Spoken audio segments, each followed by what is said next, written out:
I'm Mustafa Özbilgin. I'm Professor of Organizational Behaviour at Brunel University, London. I'm a Professor of Organizational Behaviour, but my research interest is in equality, diversity and inclusion in global organizations and global settings. So I arrived in Britain to do my PhD at University of Bristol in 1995. Since then I have been researching this topic. So it's been a quarter of a century I have been working and researching in this field. My initial work was on gender equality in banking in Britain and Turkey. It was a comparative study. Then I continued that approach and moved on to research in global organizations, finance organizations. Then I incorporated organizations in automobile sector, and I went to Japan to study and United States to do research, and then started working widely on European organizations. My research is funded by global funds in some cases, and national scientific associations like ESRC in others, and I also collaborated for 10 years with Chartered Institute of Personnel and Development for their diversity management action research project, also I work with bodies like ACCA. This is the global accounting body. I got funding from Arts Council England. So most of my research is empirical. I do field work and I get support from organizations to conduct these studies. I also do some consultancy. I go into organizations to look at their change initiatives and talk to executives to see how they're managing them. I've tried since the beginning of my career to have an international career. So I try to hold international posts as much as possible. For example, I have a co-chair role at Université Dauphine in France, and I also have a similar role in a research lab at Koç University. I'm also a university mentor at Bahçeşehir University, trying to get academics to publish papers. The utility of taking up many international posts is that you get to understand how diversity and equality is practiced in different countries. There is almost a different language spoken in each case. For example, in the UK, we have a very instrumental case. In order to sell diversity to executives, you need to create a business case. In the case of France, for example, the business case may not hold so well. If you talk about social responsibility, connect diversity with social responsibility, it may be a better strategy. In the case of Turkey, where there are very limited laws, you need to work with committed CEOs, committed leaders who care about diversity issues. So it's more of a personal rather than a regulatory and macro drive. So in different countries you will have very different traditions. So you need to first observe those traditions and understand how in that local setting diversity can be progressed.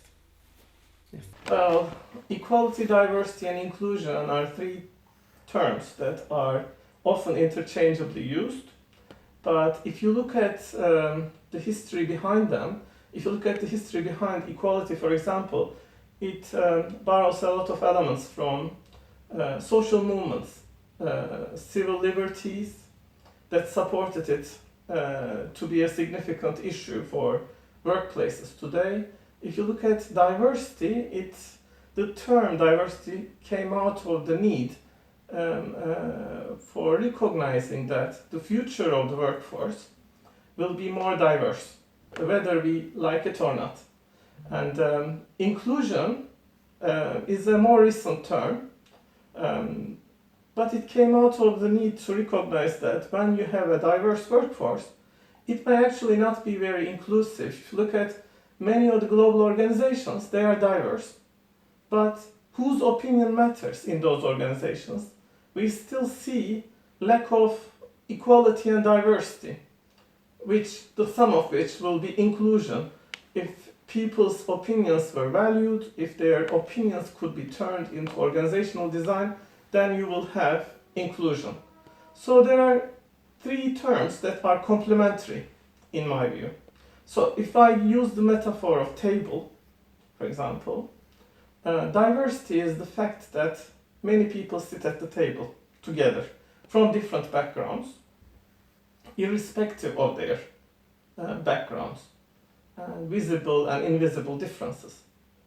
Whereas inclusion is they participate in the table together. It's not that some of them serve, some of them eat. They bring things together to the table and they take things together from the table. And equality is the overall sense of responsibility and also your share. What you bring to the table and what you take from the table. And if there's perfect equality, we take as much as we bring. Why do they matter? If we look at the terms equality, diversity, and inclusion again, from the practice perspective, we are seeing that more officers are now calling themselves inclusion officers. So the term has evolved over the years in practice, from equality, equal opportunities officers, to diversity managers, to inclusion officers and inclusion managers. So why it matters is to do with demography. Future of workforces will be more diverse. We are seeing that a significant number of changes are happening. For example, migration is changing the composition of we are seeing, for example, that migration is changing the ethnic composition in labor markets. We are also seeing that larger numbers of women are entering into workforce and moving up in senior management roles. So these are unprecedented changes. If you look at, for example, age patterns, there are more people from older generations, people live longer. So we have senior entrepreneurs, second careers after retirement. We have multiple options. And we are also seeing the squeeze. People of middle age are squeezed between their children, parents, and grandparents sometimes. As this age diversity is becoming an issue, we have to tackle with different means. It's not only age, gender, ethnicity, but if you look at sexual orientations becoming more visible, disability issues are protected with more rigorous legal frameworks. So we are seeing a number of seismic shifts in our demography in the labor market. And organizations, unfortunately, are not well equipped to capture those changes in their talent pools and labor markets. So they need to prepare themselves for the future of the workforce in order to remain productive, in order to remain healthy, in order to remain sometimes competitive. We have conducted a study with the funding from Economic Social Research Council and ACCA, the global accounting body, looking at how organizations account for diversity, global organizations in particular. And the initial part of our study was to conduct a systematic review of the evidence of the contribution of diversity to organizational outcomes. We had some very interesting findings. There are three fundamental levels at which diversity can contribute to organizational well-being. At the macro level, there are seismic shifts in demography. There are major shifts in demography that pull organizations to consider diversity more seriously. For example, gender composition of the labor market is changing. Similarly, ethnic composition is changing. We have more ethnically diverse workforce today, and it will be more diverse into the future. Similarly, age diversity is increasing, sexual orientation diversity and visibility is increasing. We have disability issues coming to fore in many organizations in developed countries in particular with strong regulation, regulatory demands. And there are also emic, local differences that matter. For example, if you look at some countries, they have tribal ties that are significant, and those tribal ties are important in conduct of business. So there are macro issues and there are local issues, but there are also organizational reasons why organizations care for diversity. If you have a diverse workforce, it may have both positive and negative outcomes. It's not good in itself, diversity. If you manage it well, it can give some significant yields.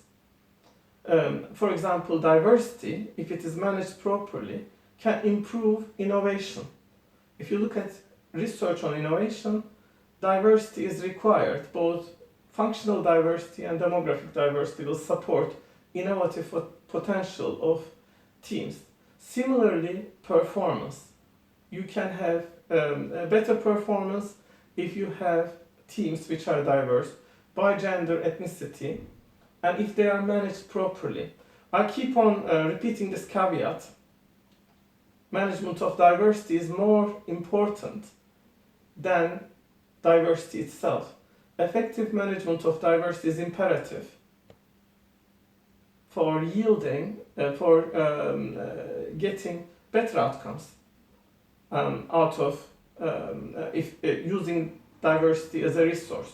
But if you leave diversity on its own, diversity can also be sources of conflict. It can lead to industrial tribunal cases, it can lead to discriminatory behaviors, it can lead to exclusion. So diversity on its own is not good or bad, like anything, any kind of resource. It's up to you to make something out of it. So those organizations which are progressive, which capture diversity, benefit hugely out of managing diversity effectively. And at the individual level, diversity is a recognition of your differences. And this is the key level for me. Because as an individual going into the organization, your difference being recognized and valued, you are more likely to perform better. Your work engagement will increase. Your job satisfaction level will increase. And more importantly today, one of the biggest cost items for organizations is the turnover. Your turnover intention can drop significantly if your diverse needs and diverse background is recognized and valued by the organization. But what do we mean by this valuing diversity? Valuing diversity is not only empty words. It's also about changing organizations, changing the organizational design to capture the needs of individuals from different backgrounds, particularly newcomers, to make them feel at home. And this is no easy task. Well, data on diversity can come in multiple forms, and organization has to think what kind of data they hold. For example, some of the organizations I work with have big data today, and big data can cut across different functions, different national databases. It depends on what you also want to achieve. In order to manage diversity effectively, first thing is to collect diversity data. You can collect both qualitative and quantitative data. Organization is already doing that. You may not be aware what your organization is doing in terms of diversity. All you may need to do is to cut the data, big data, by diversity categories to see, for example, if you have employee surveys, who are the people from these different backgrounds? For example, if you cut the data by gender, how does the job satisfaction levels employee survey data show, if it shows any differences by gender, if it shows differences by ethnicity. And then you can go down, dig down deep to see how improvements can be made in these different fields. the initial effort for organization is to understand first, measure effectively, and then take action according to their particular needs. When I get invited to do consultancy, I always ask them what their significant issues are. In the main, they describe diversity as a problem. And it's a very common pattern. They had a case of conflict. They have difficulties in managing certain groups. For example, they have high turnover intention and turnover among certain groups of people. For example, minority ethnic people do not stay at work for long, and it costs them quite dearly. Or they can't retain senior female officers after the birth of their children. Similarly, work-life balance, they realize in their exit interviews, appears as a significant issue for certain groups of people. And then there are also industrial tribunal cases which they are uncomfortable discussing about. Those can crop up. What I want them to do is to frame diversity as a solution to their problems. Then I ask, so what are the drivers for your organization? And in those discussions with diversity officers and CEOs, I try to see how diversity can contribute, how the change initiative towards diversity can contribute to their overall organizational objectives. Those objectives can be very different things. For example, when you look at National Health Service, their priorities are not the same as Barclays Bank. For example, if you look at the priorities of House of Commons, it's not the same as Tesco's, clearly. They have very different priorities. And what really is important is for diversity managers to recognize that diversity can contribute something significant towards those objectives. For example, in the case of National Health Service, diversity can contribute to the delivery of high quality service to a wide range of people, to the whole nation in fact. So equality and diversity is a key ingredient towards improvement of quality in the case of NHS. If you, for example, look at Barclays Bank would like to retain and recruit top talent for their analytical teams. And for that, they will have to soon realize that the top talent is coming from diverse backgrounds today. So their recruitment strategies, which worked in the past, and retention strategies which worked in the past, are gradually becoming obsolete for the new generations. If you look at, for example, I conducted a study recently in wealth management sector, which is the largest, it's, as the name suggests, not the largest, but the wealthiest sector in the UK. They have a pinch in terms of talent acquisition. They can't recruit the top talent they used to recruit in the past. And they sometimes employ people 4 times higher, with 4 times higher wages, initial wages, than the average university graduate. But they can't seem to be attracting the talent pool that they had, competitive talent pool that they had. Why is that?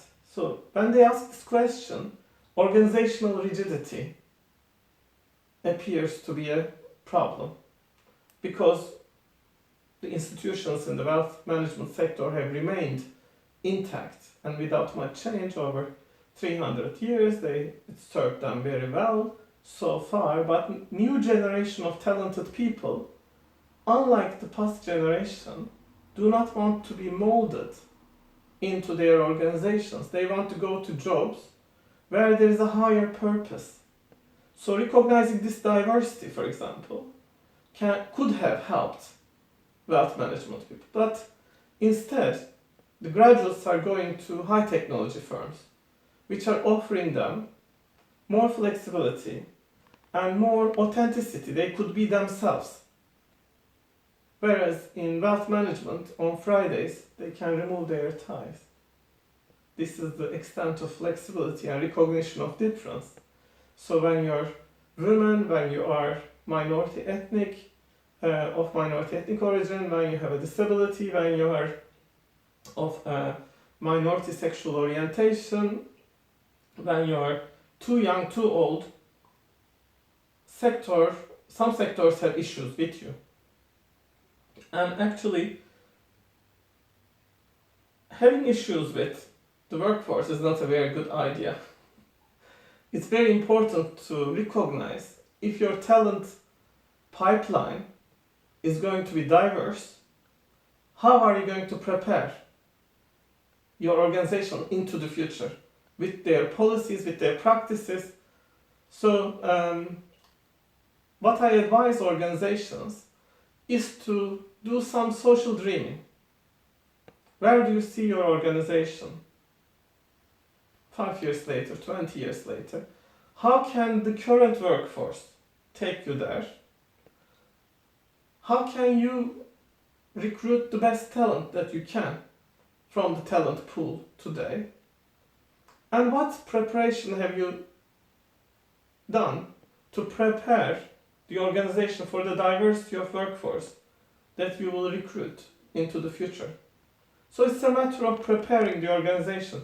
Organizations have plenty of time to do it, but there is also a growing sense of urgency. For example, sense of urgency is there already with gender equality. A lot of the senior managerial roles will be taken up by women into the future. This is happening already. But this is happening, we found in our study, despite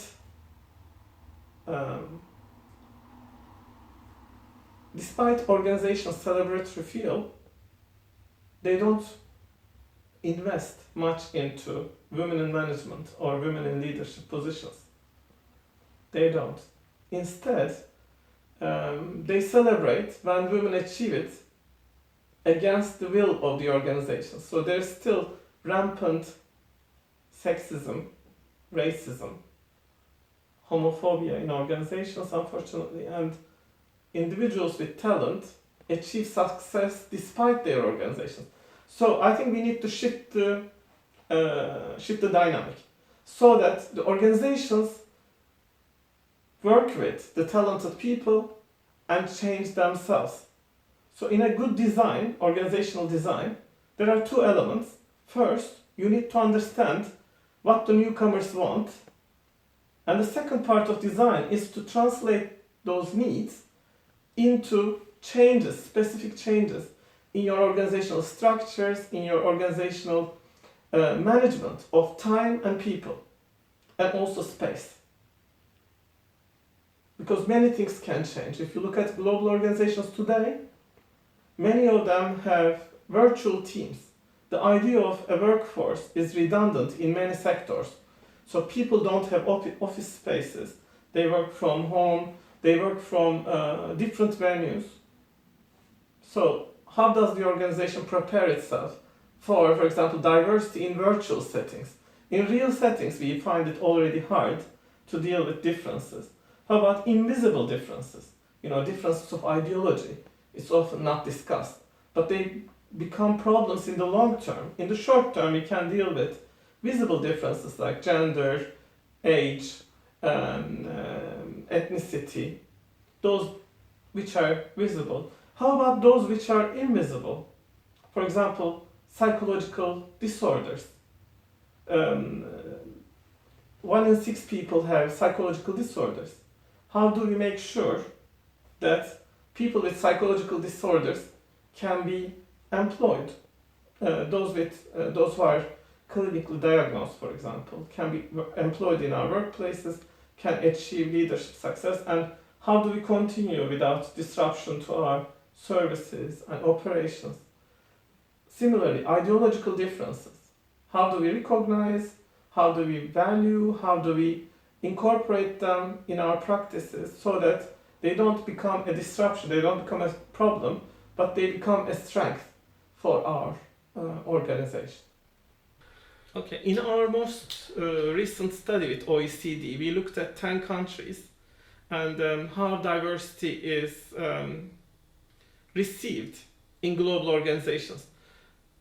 Although we haven't gathered the 10 countries' findings yet in a final report, but the national report suggests that there is unanimous support for diversity among organizational leaders. Top leaders in global organizations are committed to diversity because they are fully aware of demographic changes and the utility of diversity for their organizations and for individuals who work in them. So this leadership support, even if it's at the discourse level, is there. But what organizations are finding challenging these days is to translate that leadership support into a set of coherent practices. So policies can be created after leadership discourses, that's fine. But how do line managers turn those policies into actions and set of behaviors and outcomes, more importantly? So I work with organizations to try and achieve that. One of the things that we have recently written about is this approach of global value chain. In the past, when you look at the history of diversity management, the primary case for diversity was the business case, which was the single bottom line. Diversity can contribute to profitability if it's managed effectively. Then some scholars started arguing profitability is a very narrow interest. There are wider interests, such as people and the planet. Diversity can contribute to the well-being of people at work and communities at large, and diversity can contribute to the sustainability of the environment and can be a solution to the environmental crisis which is pending, caring about diversity. So, yes, on the one hand, we can start thinking about wider range of constituencies, but how do we incorporate them? For example, if you bring all of them as voice into a meeting, some of them will be noise, some of them will be voice.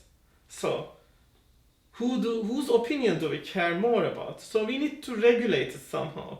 So the third degree was to move from profitability to stakeholder value to some regulatory framework whose opinions should count. As societies, we need to think about that. What kind of diversity is more pertinent? What other aspects will be legitimated, supported, protected?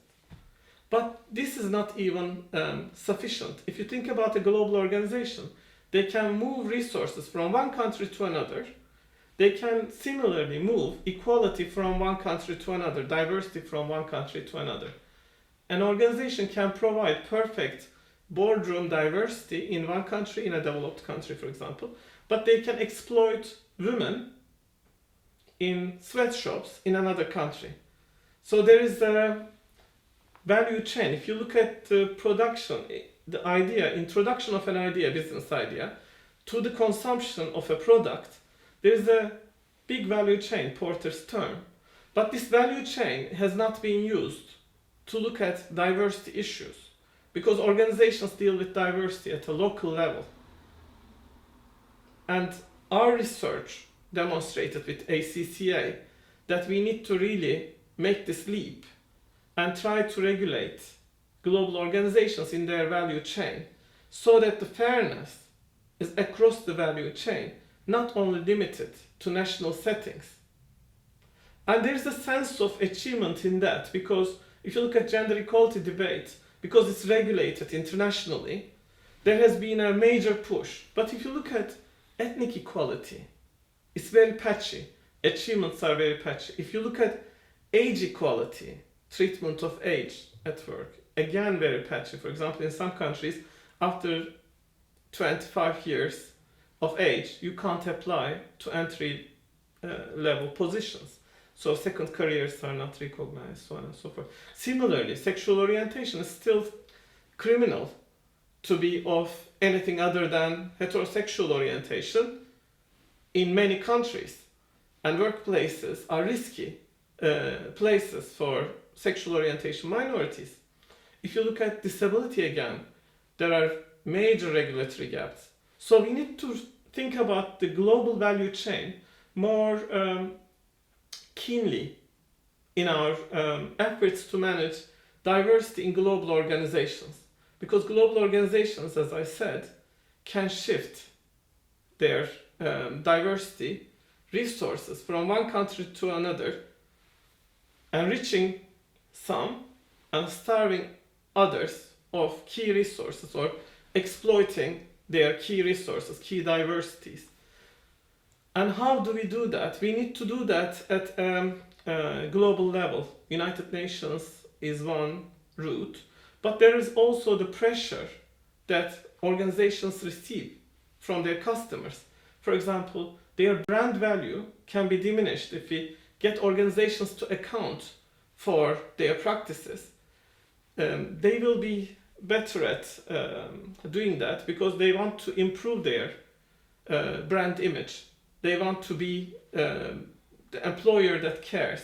They want to be the organization that cares for their customers globally. So if we can get their accounting systems to change from national to global in terms of diversity management, we can see some gradual shifts in the way they create these imbalances in terms of their treatment of people, both in their organizations and as customers.